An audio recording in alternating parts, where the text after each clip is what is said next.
So excited, Joe, again. And yes, hello, I'm Ranjan Kumar, founder of Mystic Fusion International. And this time, our guest for the series of Moments with Masters is another master, Dr. Joe Marshalla, international best-selling author, counselor, coach, spiritual teacher, transformative leader. And I have a few things to read about you, Joe. And these are a few things that I wanted to make it a point to read about you, where you write about you that your main talent is assisting people in deeply examining all the aspects of their perceptions and their beliefs about their lives in order to help them discover and then empower their authentic self.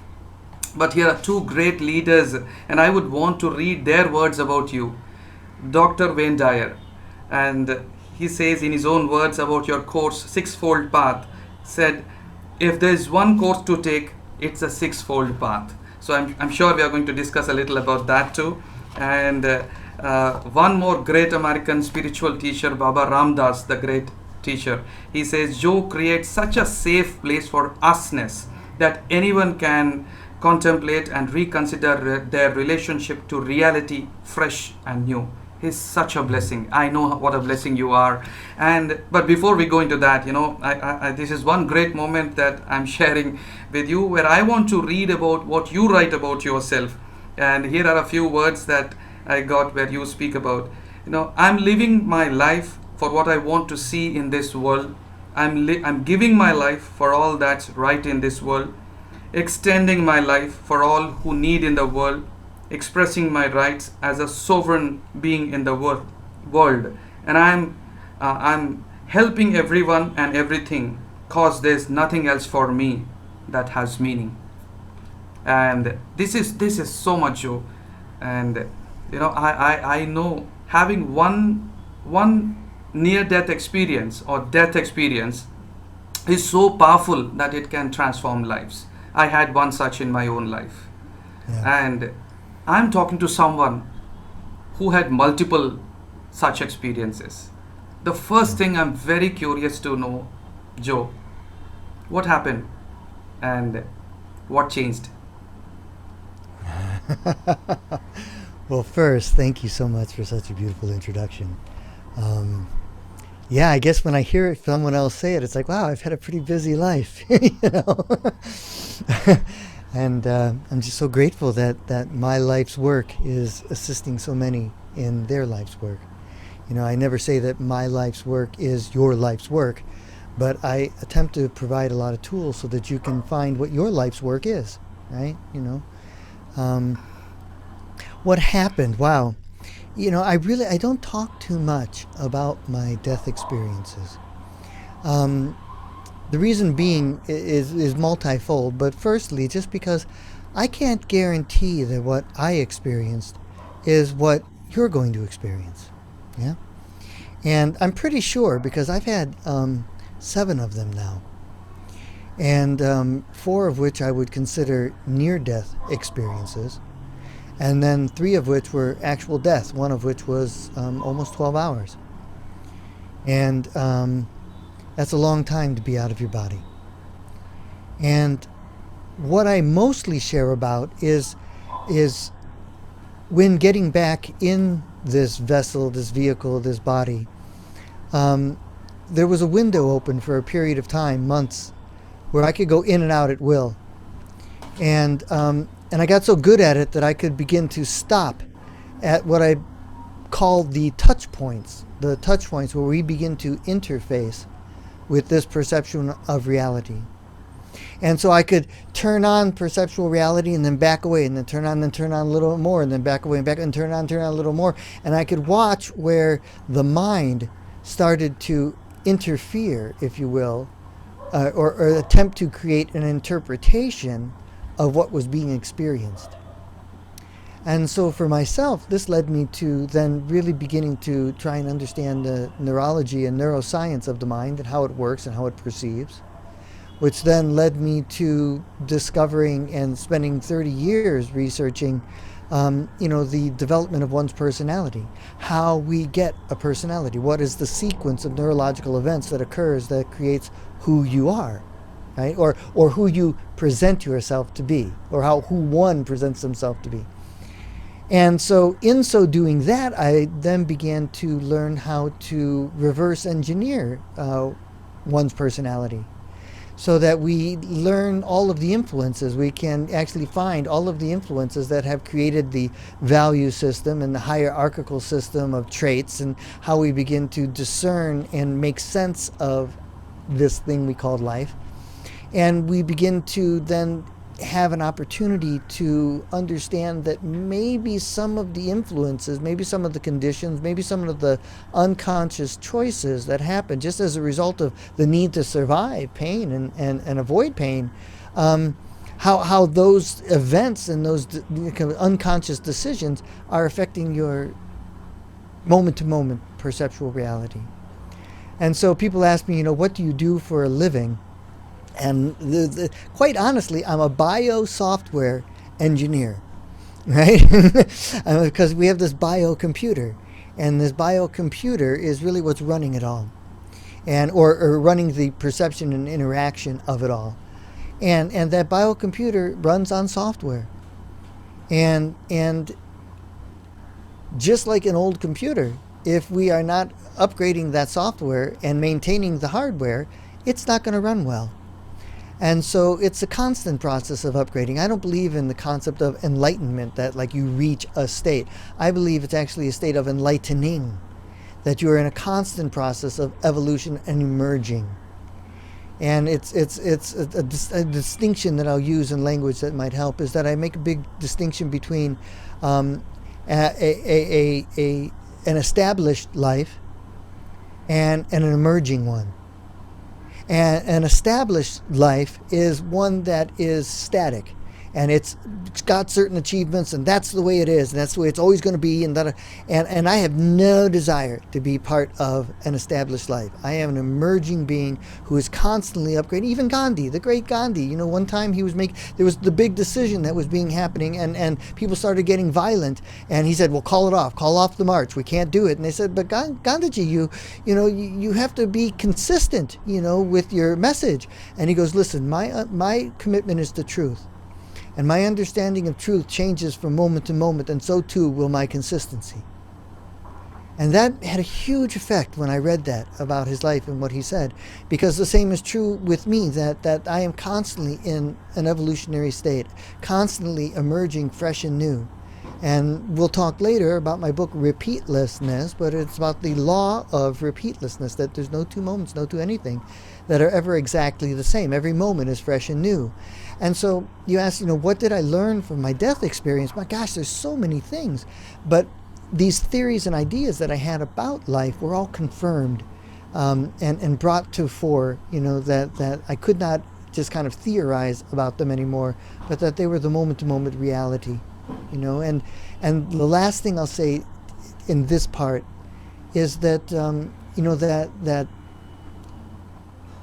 statement that you wrote about, it's actually lyrics from a song that I wrote, I'm living my life for what I want to see in the world. It is my personal mantra.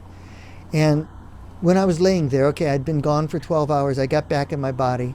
I have 14 machines, 28 tubes, running everything inside my body. Rigor mortis had already kind of set in.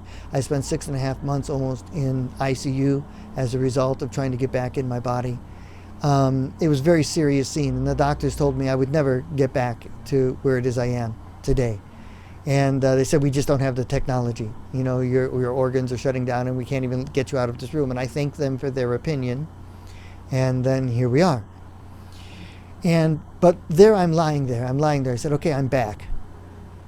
Why?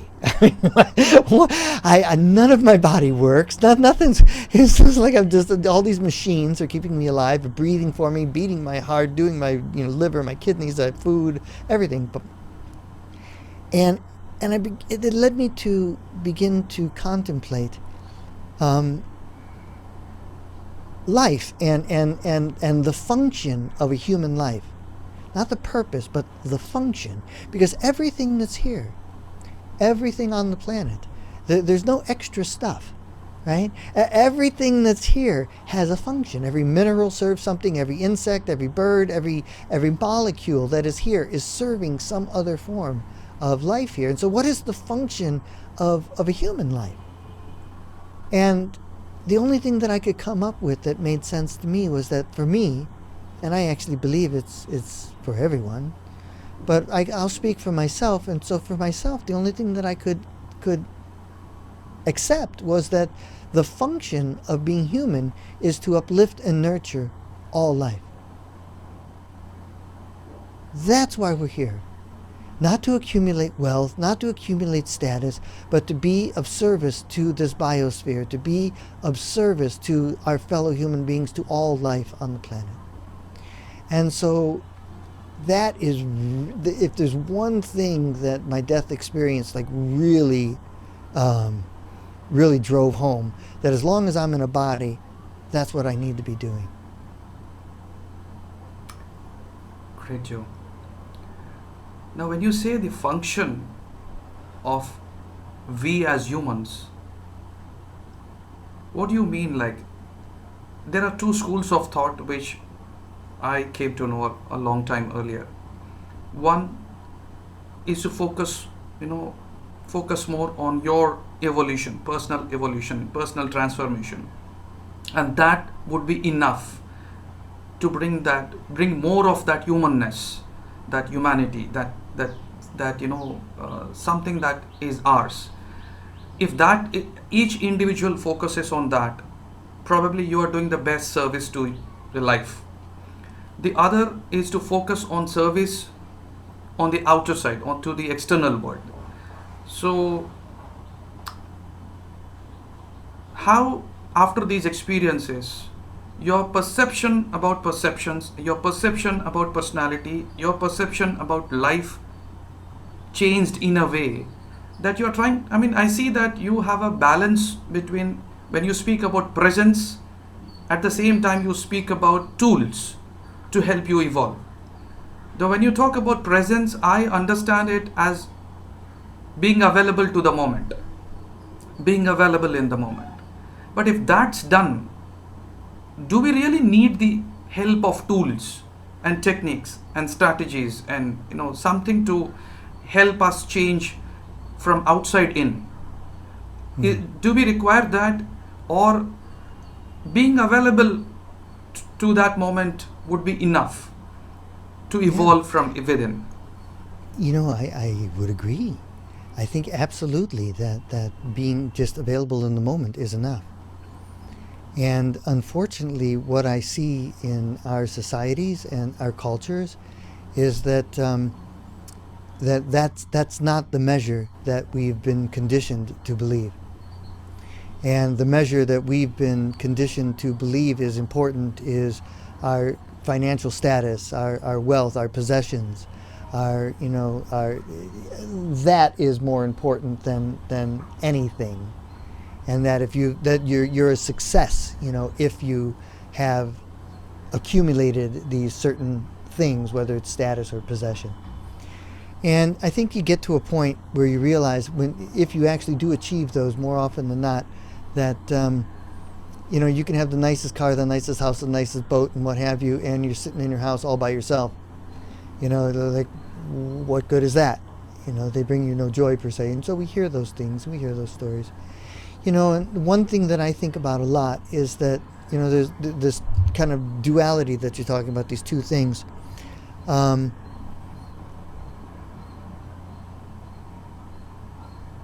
There's a part of us that is just like a speck of dust in the universe that is nothing, right? And then there's the part of us that understands that we are one with everything, right? And so wisdom is knowing that you're nothing. Love is knowing that you are everything. Everything. And life, and the meaning of life, is the journey between those two realities.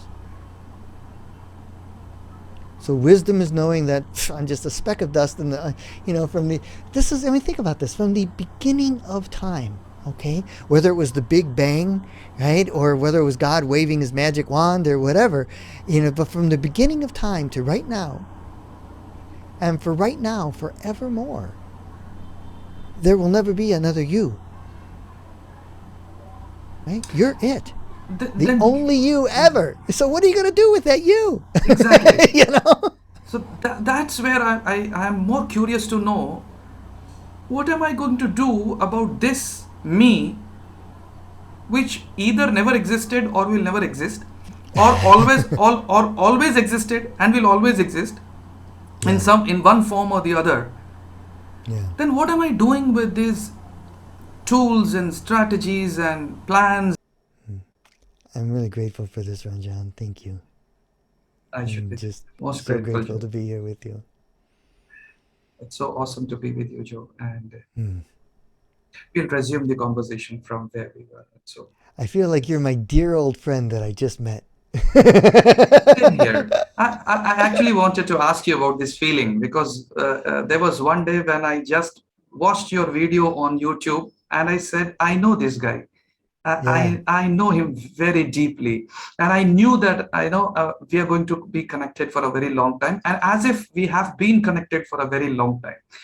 Right. And this happened with me like only twice in life. And Wow. with one of my Reiki masters in 1998, one Mr. Chandramouli from Hyderabad in India. Hmm. And the moment I saw him, I was like, oh my God, I know this man. I've known Hmm. him for ages. And Wow. and then he was a very, he never used to talk to people very much, but then he called me and said, what are you looking at me? And I said, I just feel as if I know you. He said, you know me. And I was like, Yeah. okay, he too felt the same. And he Yeah. said, we know each other for a very long time, and it was a purpose that brought you here. And that's Yeah. it. And then we Right. were we were connected for a long time, and I learned a lot from him. I mean, my major transformation happened under him. And Beautiful. the next thing happened, Joe Marshalla. The moment I saw Joe, I was like, I know him. And Yeah. years ago, Yeah. and it started. I almost didn't recognize you in this body.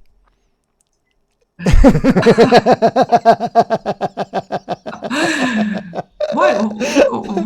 What is behind that, Joe? Since you have these experiences, what makes us feel that? Is there something that you understand about that? Yeah. I guess I can go into it. It's a little esoteric, but I can go into that. I would imagine that most of their viewers think that they're watching a you and a me interacting with each other. And in the reality as a result of my death experiences, I know that there is one thing that has two parts that is interacting with itself.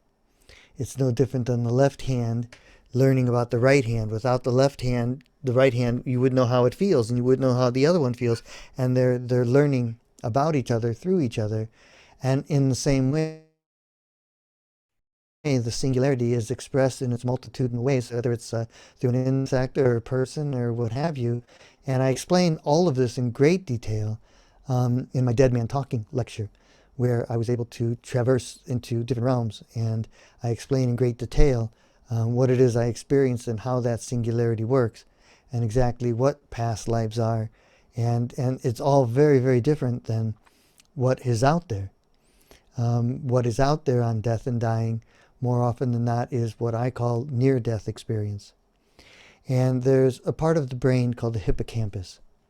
And the hippocampus is responsible for impressions and memories and things of that nature, early childhood impressions and memories. And when one's heart stops beating, and blood begins to drain from the brain, the very last part of the brain to have blood in it and be active is the hippocampus.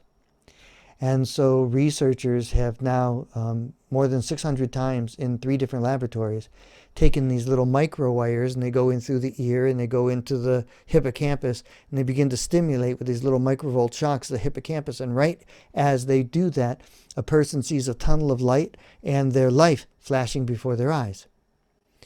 And so I'm here to submit that 99% of what you hear of people talking about death experiences is them getting to the hippocampus and then coming back.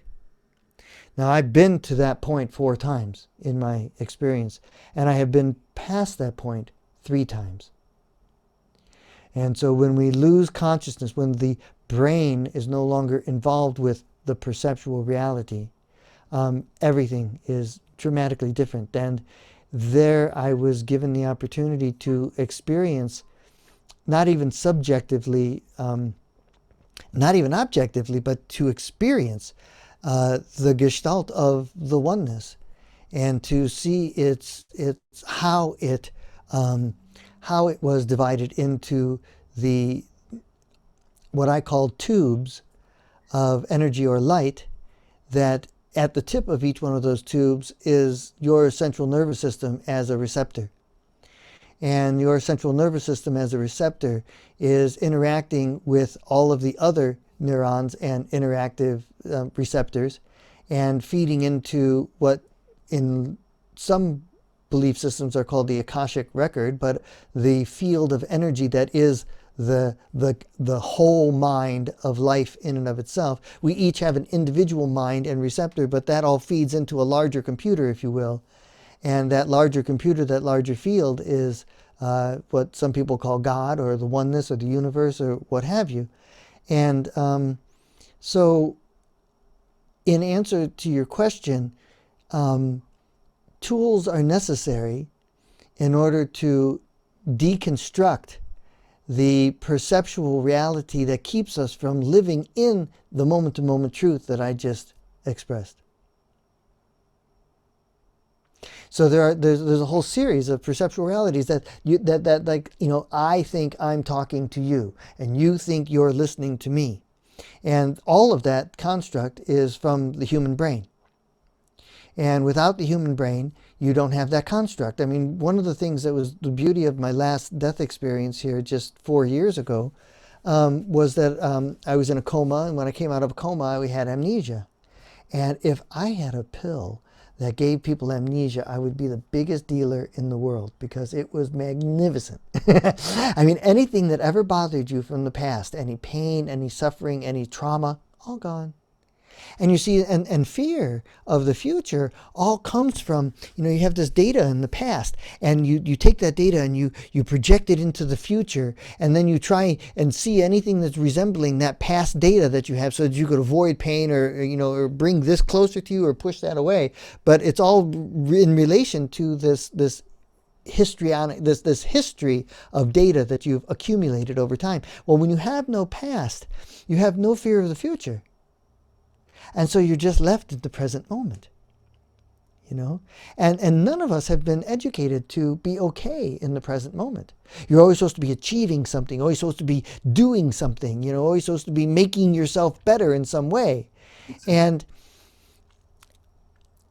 there is a degree, I believe, where that is kind of necessary to break free from some of the social conditionings and the consensus realities that we've taken on as society. But as a result of what man has done to the earth, we are so disconnected from the fact that we're mammals. We're animals coexisting with other animals in a biosphere. And yet our behaviors are destroying the actual host environment that we require in order to stay alive.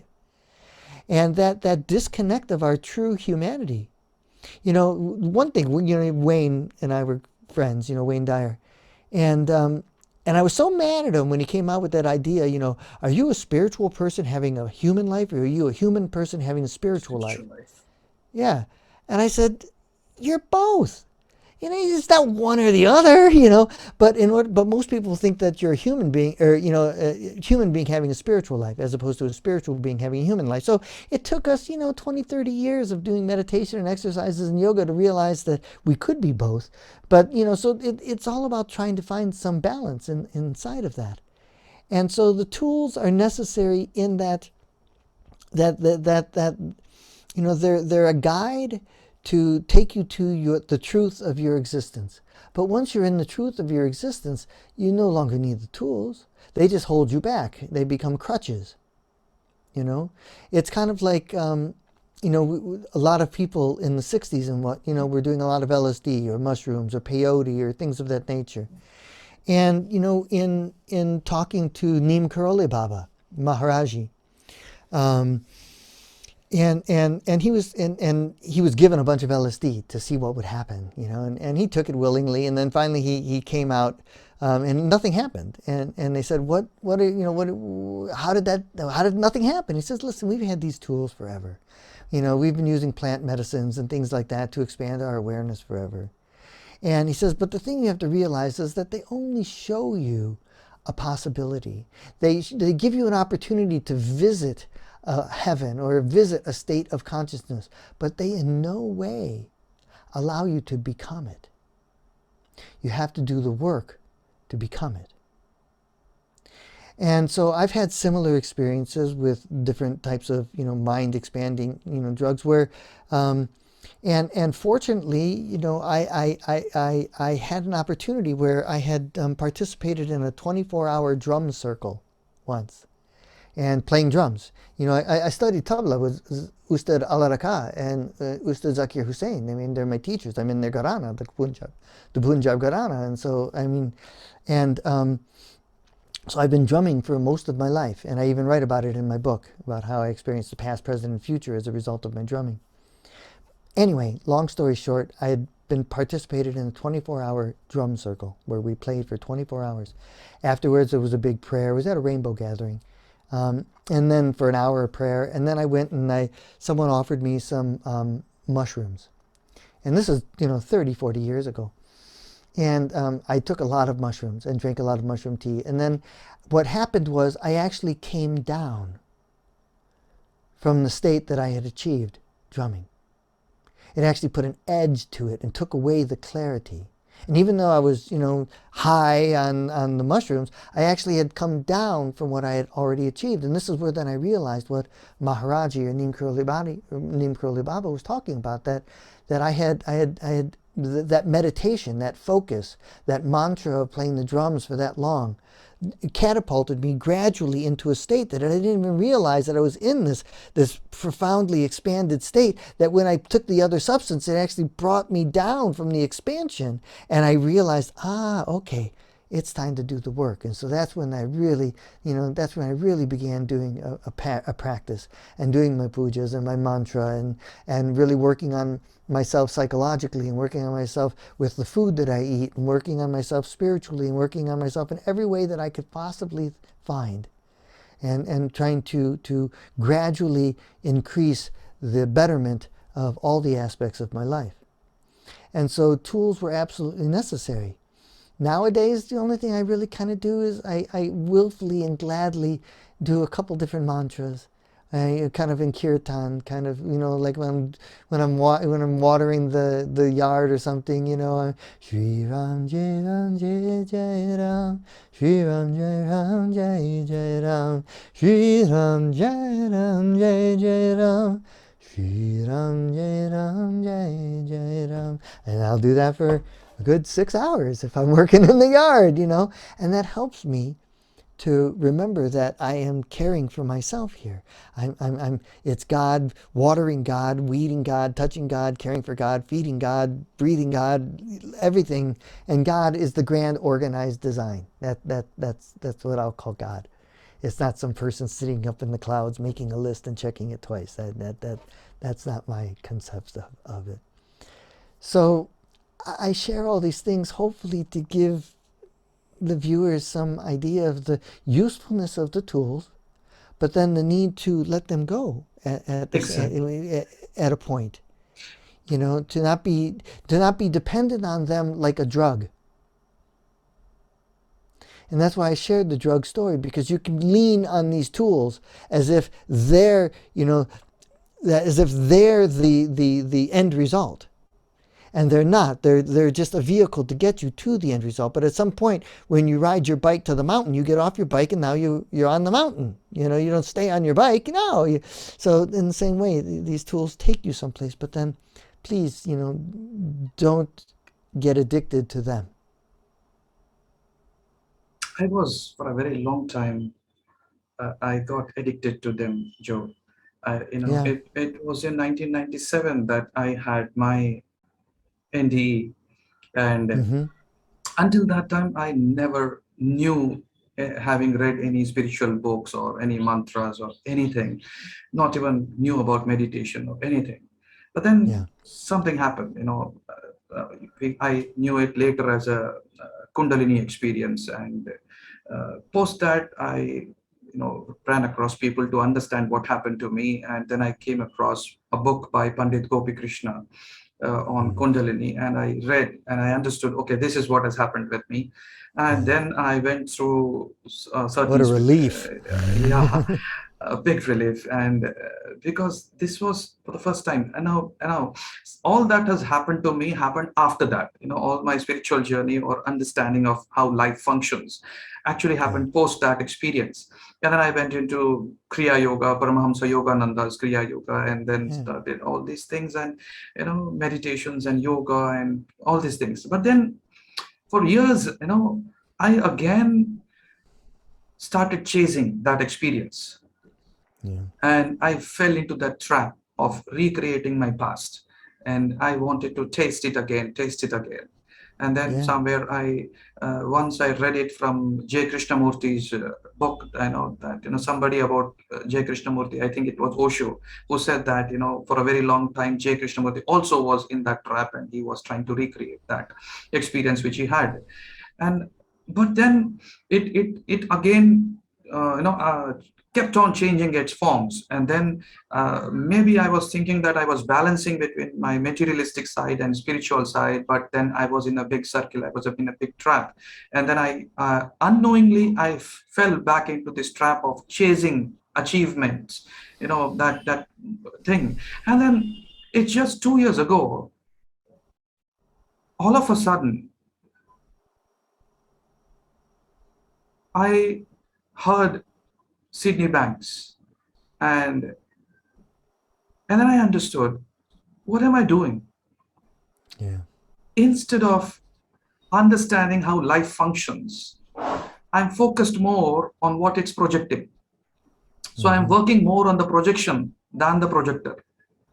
And that kind of relieved me from, this trap. And I started settling down into my own self. And Yeah.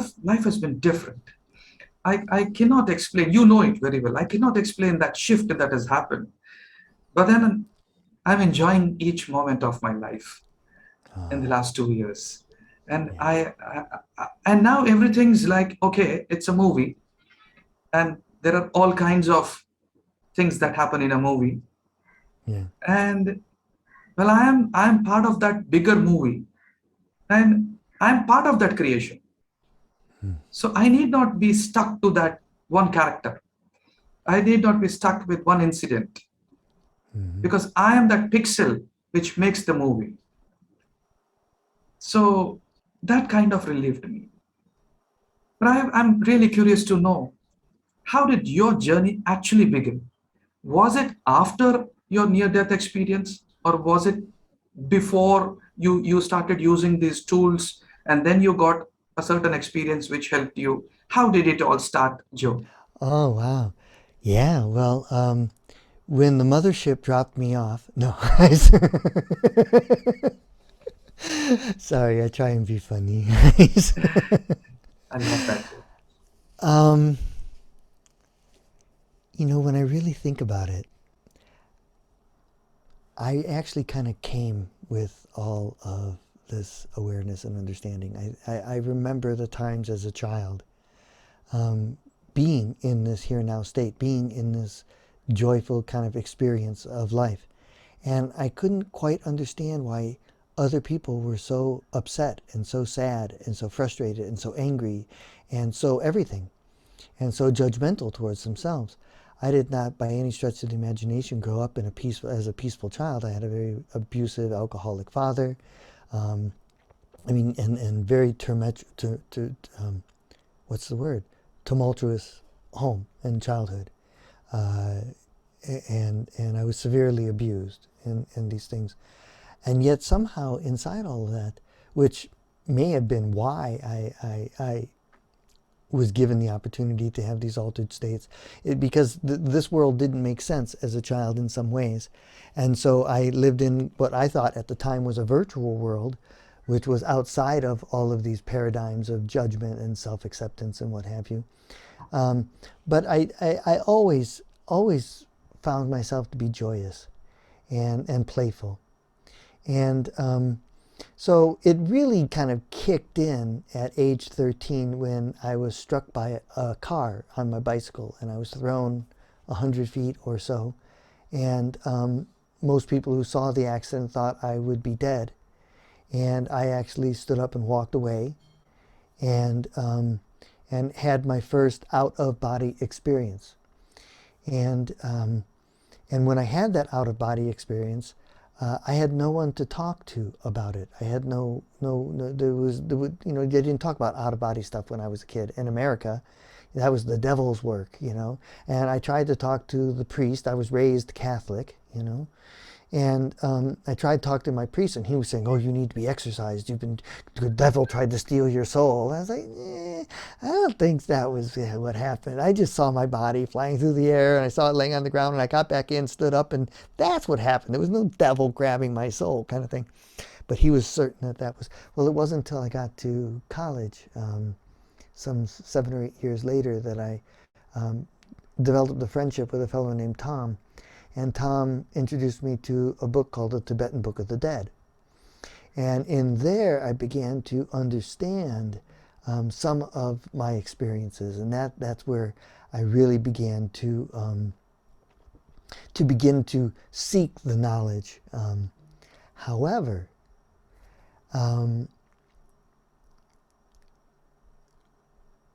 I believe creativity is a deep spiritual path. And the reason I say that is that one of the things that got me through all the trauma and all the stuff in my life was being creative, whether it was learning how to tap dance or play guitar or play organ or draw figures or build toys or build a tree house. Or I was constantly in a state of creation with this reality. And so it was a form of mantra, if you will, meditation, focus, deep focus. And so I would have to say that, I learned to meditate at a very early age because of my playfulness and my being in sports and my riding my bike and jumping and all the different things that I did as a kid, and climbing trees and being physical and being active. All of those things were all deep meditative states that would bring me great ecstasy in life. And then when man's rules about you need to decide on what you want to be when you grow up, and you have to decide on a career, and you have to get an education, and you have to you need to, you ought to, and that was like one thing I wanted to mention. One of the beauties of having amnesia was that there was no self, there was no memory of self or what have you, but then all of a sudden the brain started to turn back on. And all of a sudden the you need to, you ought to, you have to, you should, all of these rules began to turn on. And I realized I didn't come in with these rules. They were all superimposed on this being, and I don't like them, and I don't agree with them. And so I would have to say that the spiritual quest to understand what's going on beyond my senses actually began at age 13. That's where I brought consciousness to it. But as a child, I would have all different types of events where I was laying in my bed. We had a 100-foot long house. There were 6 kids, and the living room where the TV was on one end of the house, and my bedroom was on the other half of the house. And as a little kid, at 1 or 2 years of age, I'd be put to bed, and I swear I could watch TV. And so that would mean I would have to have X-ray vision, being able to see through all the walls, or I was somehow teletransporting myself to my parents' eyes and looking through their eyes and listening through their ears. But to me, it looked like I was just seeing the TV right there in my room. And so I've always had kind of this otherworldly experience a little bit.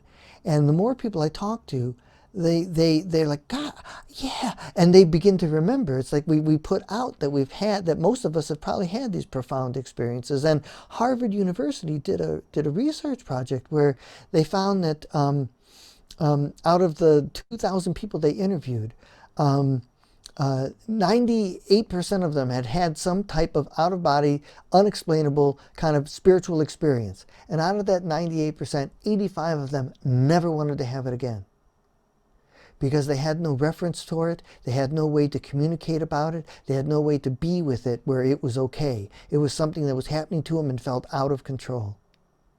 And so I believe most of us have these spiritual awakenings, most of us have these spiritual, kind of understandings, and yet they've been bred out of us. It's much like our intuition. For me, intuition is knowing without reason. Right? You just know something. Like you knew that you knew me the first time you saw a video, and the first time you wrote to me, it's like, oh, this is my brother. Never met him before, but he's going to be my best friend for the rest of my time in this body. Like, kind of thing. I could feel that connectedness. And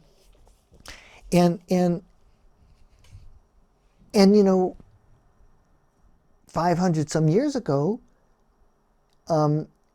intuition, people were killed for having intuition. If you could not answer your knowledge of the world through either biblical terms or scientific terms, you were considered a witch or a warlock, and you were murdered. And 40 million people were murdered for having intuition. And so intuition kind of went out of style, you might say. And there's a reemergence finally, in the last 70 to 50 to 70 years of people like, wait, just a second, there's a whole part of ourselves that we've been in denial about, that we've let go of, that we're not okay, because it's not okay for you to know without reason. You're always asked, why did you do that? What were you thinking? Blah, blah, blah, blah. Well, what's your, and you're not just allowed to, I don't know, it's a feeling, I can feel it. And I talk to my scientific friends, because I've got lots of scientific friends, and they're not into intuition. They think intuition is just hogwash. I said, well, what led you in this direction with your research? They said, well, I had a hunch. I said, oh, you had a hunch. What's the difference between a hunch and intuition, kind of thing. So that was a very long answer to a kind of a short question about where my spiritual journey began. And hopefully in sharing these different kind of reflections, it allows others. I mean, my goal here is to try and help people realize that you're absolutely magnificent and an incredible human being. I mean, you were born with everything that every other masterful person in the world has available. And you just get busy thinking you're not. Probably we are tutored into believing that we are not. Yeah, exactly. I mean, we could go to the blame game and go into that, but that actually just perpetuates the state. Exactly. So it's like, okay, yeah, the bullshit happened, excuse my language, but it happened. Okay, yeah, I bought into it. Wow, okay, I'm waking up, but let's just get on with it. And if we do have pain, if we did have abuse or what have you, there's methodologies for purging that experience and burning it out, if you will, and then letting it go. And so I would, find some cathartic therapies, or come to me. I have a whole series of things that I can teach you how to do to burn off those abusive states. I've helped people who, a lady was molested by a motorcycle gang and then stabbed 37 times and left for dead. And that's quite an abusive kind of thing. And through the techniques that I teach, she was actually able to come to a place of understanding the necessity of that in her life and what it really led to as far as all the beautiful things that have happened.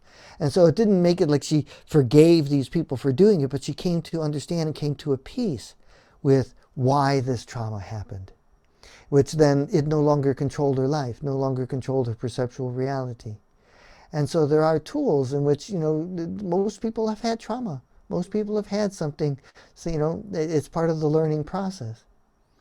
And so learning how to, come to peace with everything that's ever happened is one of is probably the single most essential thing that everyone needs to do before they can be free from their mind. Is to Joe, if I may interrupt, because I didn't want to miss this point. Oh, thank you. How would you explain coming to peace with the past? The past that doesn't exist, but exists in your exists as a memory, exists as just a memory. Yeah. So I would want to understand that, is it really necessary to come to peace with the past, or to understand in a way what past is and who we Yeah. are? So Yeah. what's your way of helping people in coming to peace with the past? How long do we have?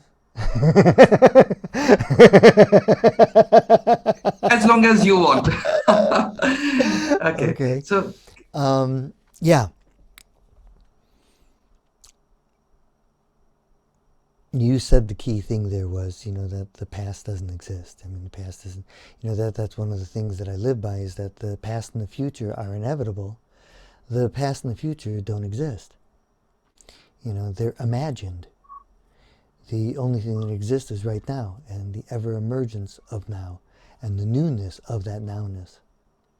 And that's the only thing that's actually real, where I choose to live in truth, and TRUTH, the repeatless, unknowable, timeless happening. Because we know it's repeatless, we know that every moment is fresh and new. And so if it's fresh and new, it's unknowable. And it's timeless because there's no such thing as time, there's only now.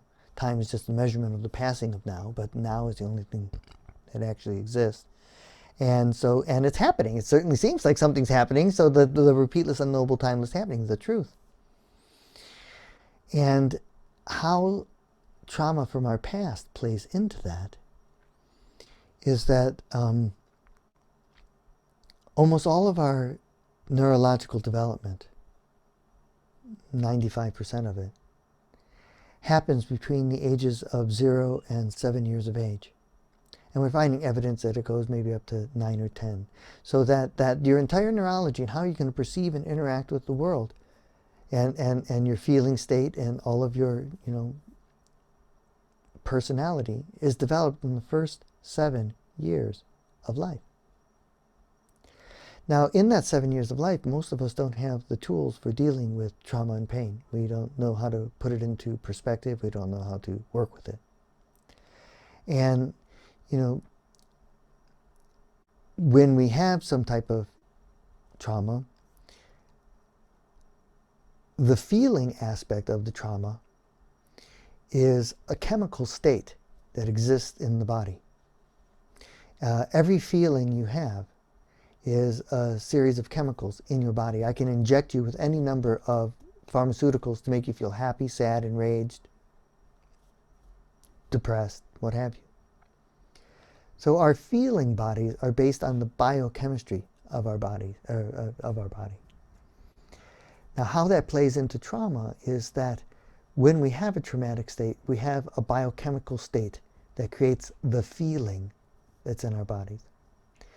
Now, when we're young and we have a kind of an automatic protection system that is saying that when we feel that feeling, it says, I don't want to feel that feeling ever again. And you have a part of your brain called the prefrontal lobe, and its job is to predict the future, so as to protect you from harm.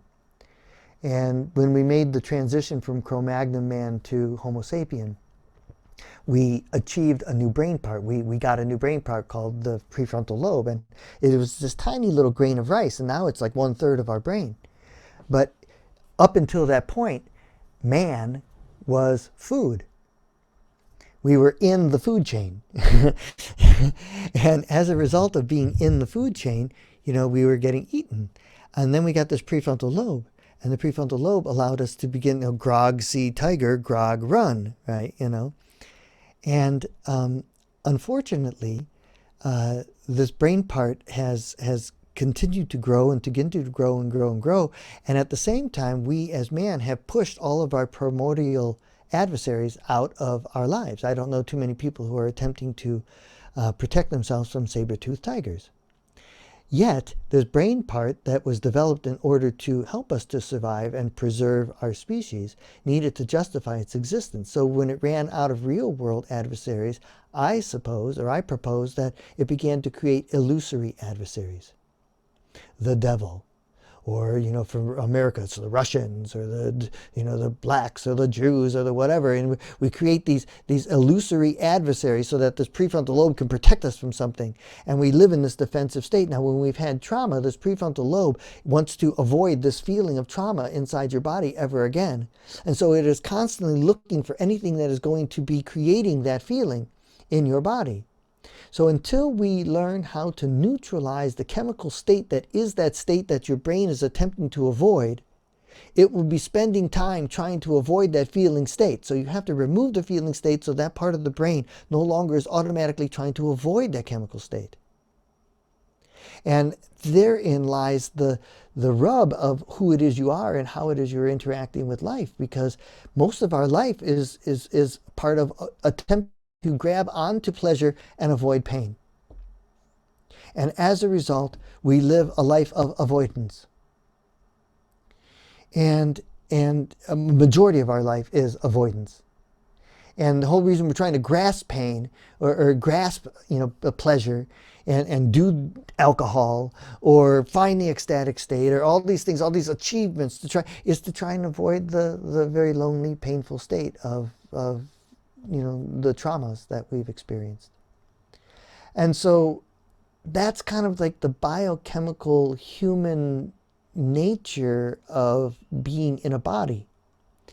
And that these states left unequilibrated, unneutralized, can do nothing but drive our consciousness and drive our brain to do certain activities. And so there is a purging of these chemicals. There is a purging of these feeling states that then have images and events that we can associate with them. But it's actually the feeling state. It's very rarely an image of something happening that we're trying to avoid. It's the feeling that we're trying to avoid. And until we do, what happens is that we find that we keep on having these events happen in our lives where the circumstances are different, like the people who are involved are completely different, and the dynamics involved are completely different, but the feelings are the same. And I have a whole process of mapping and reverse engineering. It's called the cycles of 7. And then we have the P-set method, Poly-Synaptic equilibration techniques. And then we have the 4 ACEs, face it, embrace it, trace it, and erase it. There's a whole series of techniques for how you map these events. You learn how they have affected you. You then see how they've been repeating over and over and over, and when they were repeating, and why it was necessary, all resulting from a primary source wound that set up the structure for this reoccurring pattern to happen. And until we actually come to peace with these things, what I share with people is that what happens to another person in your presence, so you're sitting there, and what happens to another person in your presence is a function of who you are, not what you know. Exactly. And who you are is how you've come to peace with everything that's ever happened. And if you haven't, I guarantee you're going to keep manifesting circumstances and people to act out certain ways, to get in touch with the feeling. And until you ride that feeling back to a healing, you're going to keep on feeling it. Or spend your life trying to avoid it. And therein, your mind is in control of you, as opposed to you in control of your mind. The mind is a computer. Does your computer tell you what to do? No, you tell your computer what to do. Well, in this case, until you've healed these things, your computer's leading you. You're not leading it. And so this is how the past plays into the spiritual reality. Even though it doesn't exist, it animates itself through a static chemical state in your body that is creating a disequilibrium that you attempt to achieve certain occurrences in your life to try and balance that. But it's a constant journey of the attempting of balancing, but never actually neutralizing and removing it. One last question, Joe, because after this interview, people who are going to watch and who are watching, I don't want to, I would want them to have a right perspective about this. It's a big chunk of people who are fortunate enough to have the experiences that transformed their lives. They understood it. They got the opportunity to see life from its, authentic uh, part. But there is again a bigger chunk of people who read about these kinds of experiences, who learn about these kinds of experiences, and try to understand them at an intellectual level. And they hear it as if they have to get these experiences, and unless they get these experiences, they would not be able to evolve spiritually, and they get into this trap of working hard to replicate somebody's experiences. And they hear it as if, if I don't get these experiences, I'm a loser, like I'm not getting anywhere. And Right. they get into more and more confusing they create for confusion they create because of the more practices they start doing. So Yeah. what would you share with Yeah. them to help them Well, understand? first of all, I just want to acknowledge you and and just give thanks for all that you've done in your life to come to the place where you could even ask a question like that. And I don't know how often you get acknowledged for all the work that you've done and all that you've had to release and work through. But I just want to take this moment and say, bless you, brother, and thank you for all you've done so that we can actually have this conversation and maybe assist others to, evolve to a place where they can have kind of this peaceful experience. So first, I just want to say that before I go because I didn't want to forget that. So, Thank you so namaste. much. Thank Yeah, you so yeah. much. This is where the law of repeatlessness comes in. The what that is essentially, and we talk about the here and now, we talk about the eternal present, but it's, and we go visit that as like a good idea, but it's actually a law that governs our actual existence. That there are no two moments, no two experiences, no two anything that are ever the same. Every nanosecond of existence, everything is taking on and shedding energy. It is constantly fresh and new. It is constantly growing and expanding. And when you really get that, you no longer attempt to try and recreate anything because you can't. What happened in the past is just then. And we attempt, like you were saying, grabbing, reaching for, trying to reestablish, and when you really understand the law of repeatlessness, you be with what is, because that's all there is. And you begin to experience the magnificence of that present moment. Every single human being is here to bring some piece of the puzzle to another human being.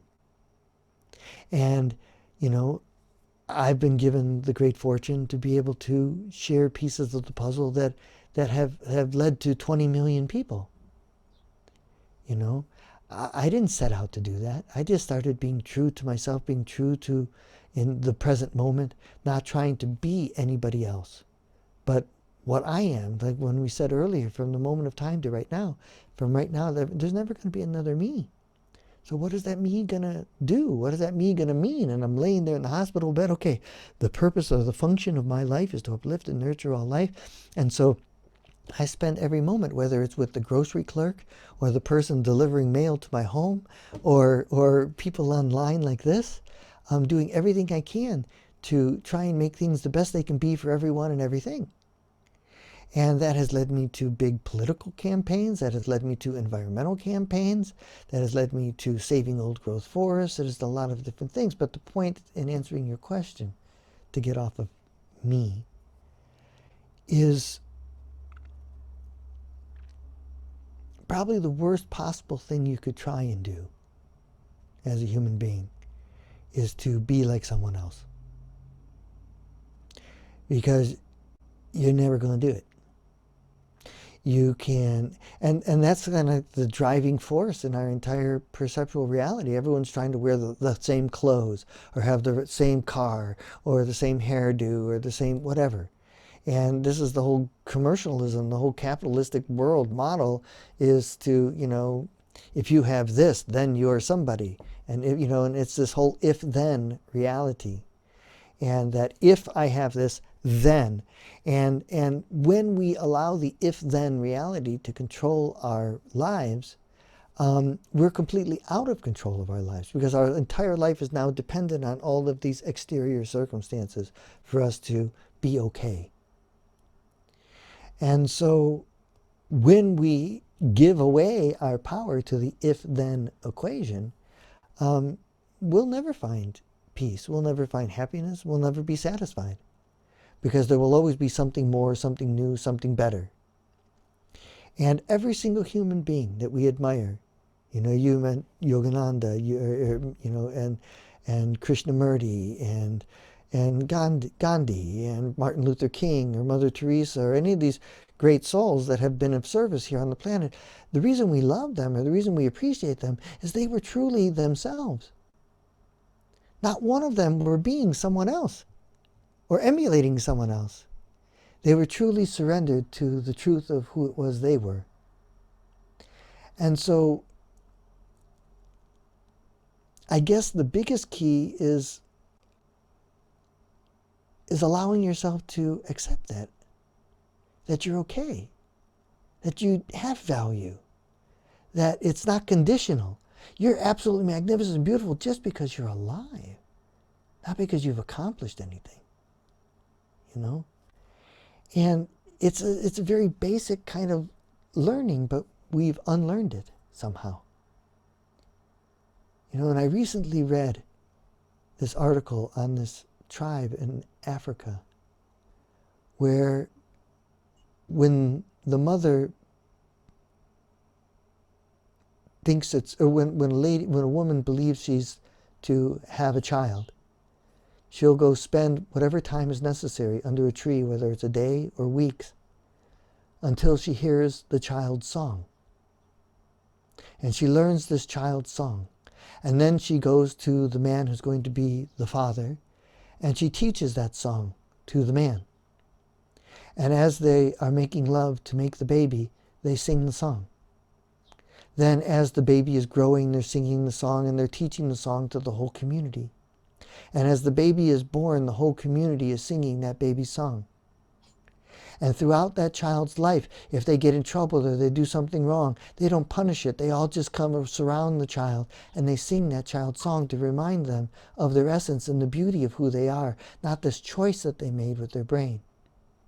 And then finally, as they pass on and they're leaving their life, the whole community comes together and they sing their song to remember who it is they are and what it is they are. So find your song, whatever that song is. Because the note that you are, the heartbeat that you are, the vibration, the melody that is you, is waiting to be heard and sung by others. But you have to learn your own song first so that you can teach it to us. But the song that you have in your heart is the most beautiful song. It's it's just like any bird that you hear and you listen to that beautiful, well, your song in your heart for each and every one of us is like that. And so I pray that somehow this conversation or any of the tools that I provide on my website or anything that Ranjan has available helps you to find your song so that you can be the gift that you are here to be for all of us.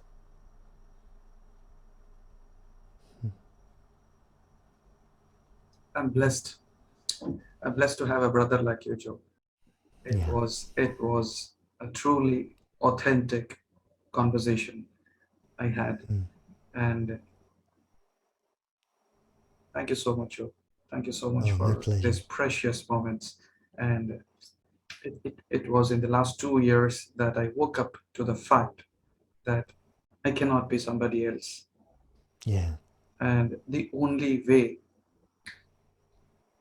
I can realize or I can actualize myself is by being more of who I am. Yeah. And and then I realized that's the only way I can help others be more of who they are. Yeah. And that's how it's same the way you said, the transformation that others, the experience that others feel in our presence is because of who we are, not because of what we do. And I started making videos on authentic self leadership, and now you are a part of that. Thank you so much for being part of my journey, my spiritual journey, and what I'm sharing about authentic self-leadership. Yeah. And thank you so much. My It pleasure. was, Let's do it again it, sometime. yes, This yes, is what I yes, live sure. for.